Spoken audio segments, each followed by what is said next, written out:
ఎవరో తెలుసా యేసయ్యా, చెబుతా నేడు వినవయ్యా.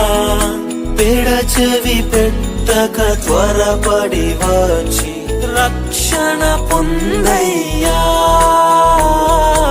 రక్షణ పొందయ్యా. ప్రభువైన యేసుక్రీస్తు వారి అతి శ్రేష్టమైనటువంటి నామంలో శ్రోతలందరికీ మా హృదయపూర్వక వందనాలు. ఒకనాడు యేసుక్రీస్తు ప్రభువారి శిష్యులు ఒక గుడ్డివాడిని చూసి, బోధకుడా, వీడు గుడ్డివాడై పుట్టుటకు ఎవడు పాపం చేసెను, వీడా వీని కన్నవారా అని ఆయన అడగ్గా, యేసు వీడైనను వీని కన్నవారైనను పాపం చేయలేదు, కానీ దేవుని క్రియలు వీని యందు ప్రత్యక్షపరచబడుటకే వీడు గుడ్డివాడిగా పుట్టెను అని అనెను. కనుక పుట్టుకలోనే ఒక బిడ్డ చనిపోయినా లేదా వికలాంగుడిగా పుట్టినా లోకం వెంటనే తల్లిదండ్రులు ఏం పాపం చేశారో అందుకే ఇలాగ పుట్టారు అంటారు. కానీ ప్రభువైన యేసుక్రీస్తు వారు ఇది వాడు కానీ వాని తల్లిదండ్రులు కానీ చేసిన పాపం వల్ల కాదు, కానీ దేవుని క్రియలు వాని యందు ప్రత్యక్షపరచబడుటకే ఇలాగ జరిగింది అని అంటున్నారు.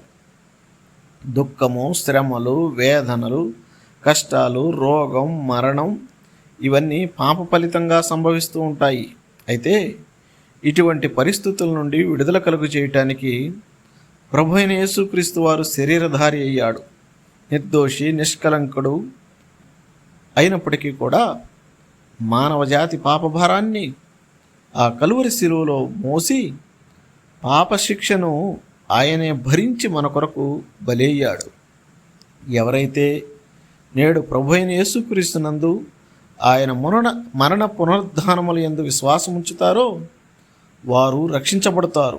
మరియు దేవుని యొక్క రక్షణ కార్యం ఆ వ్యక్తి యొక్క జీవితంలో ప్రస్ఫుటమవుతుంది. ఎవరైతే ప్రభువైన యేసుక్రీస్తునందు విశ్వాసం ఉంచరో వారు దేవుని యొక్క తీర్పుకు గురవుతారు.